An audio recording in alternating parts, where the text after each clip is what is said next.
Débrief de l'étape du jour sur le Tour de France, étape qui nous emmenait du côté de Laval. Alors étape pas extrêmement passionnante pendant toute la journée, on va pas se mentir, un peu comme d'habitude sur les étapes de plat.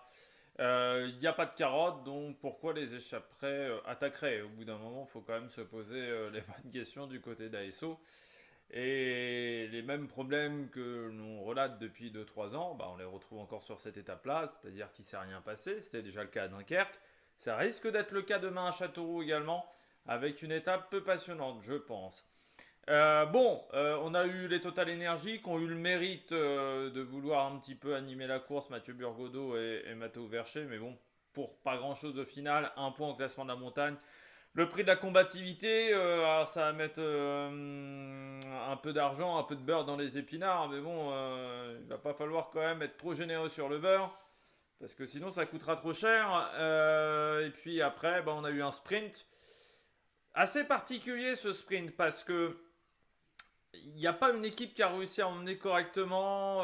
Il y avait une petite descente et ça a désorganisé pas mal d'équipes. Et à la fin, Milan a été très bon. C'est vrai qu'on avait parlé de l'intelligence de Merlier lors de l'étape numéro 3, mais là il a été très bon dans le choix des roues.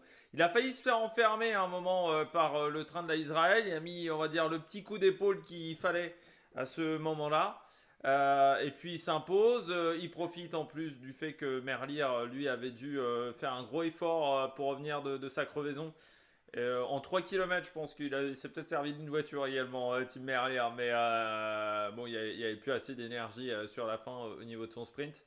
Donc il bat Van Aert, qui fait le premier sprint qu'il fait sur ce Tour de France, il arrive quand même à prendre la deuxième place. Très clairement, il n'a pas les jambes pour aller chercher Milan aujourd'hui.